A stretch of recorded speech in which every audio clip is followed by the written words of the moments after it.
A warm morning in Buenos Aires in December 2001. Everything looked normal. People were going to work, shops were opening, newspaper vendors were shouting the day's headlines. But there was something no one could see: the Argentine economy. Years of growing debt, bad economic decisions, and a fragile financial system. All of it was slowly drifting toward disaster.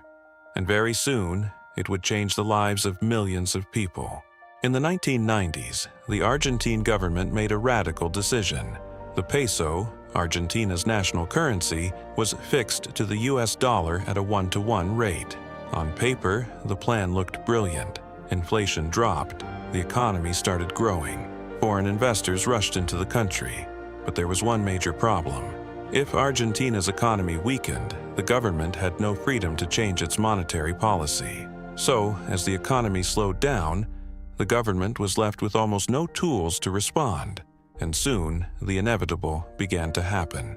Debt spiraled out of control. By 2001, people no longer trusted the banks like they used to. Newspapers were filled with bad economic news. The economy was shrinking. Unemployment was rising.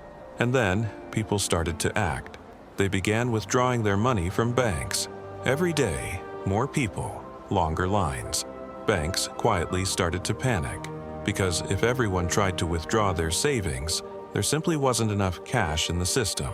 December 2001. The government made a drastic decision. Strict withdrawal limits were placed on bank accounts. People could only withdraw a small amount of cash each week. This policy would later become known as corralito. The word literally means a small cage. And overnight, millions of Argentinians found themselves trapped inside a cage built around their own money. After the announcement, the country erupted. In Buenos Aires, people flooded the streets with pots and pans in their hands. The sound of metal echoed through the city all night. Crowds gathered outside banks. Anger, fear, and desperation all erupted at the same time. Police and protesters faced off in the streets. Argentina was no longer just facing an economic crisis. It had become a social explosion. The economy could no longer hold together. Companies were shutting down. Unemployment was rising rapidly. Confidence in the financial system had completely disappeared. Faced with this reality, the government made a historic announcement. Argentina declared it could no longer pay its debts.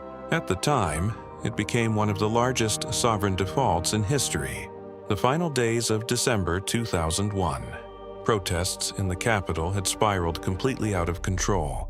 Thousands of people gathered in front of the presidential palace. Stones were thrown, barricades were built, sirens echoed through the streets.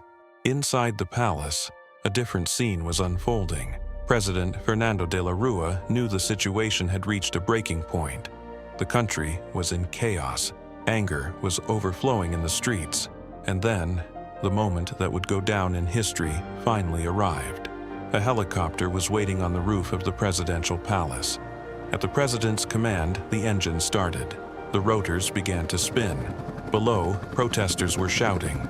Slowly, the helicopter lifted into the air, and the president of Argentina was flying away from his own country, a moment that would never be forgotten. After the crisis, Argentina's economy collapsed. The peso lost its value. Banks were severely shaken.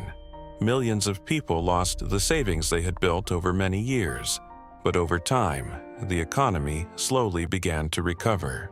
Even today, economists still study this crisis, because Argentina's story reminds us of something important.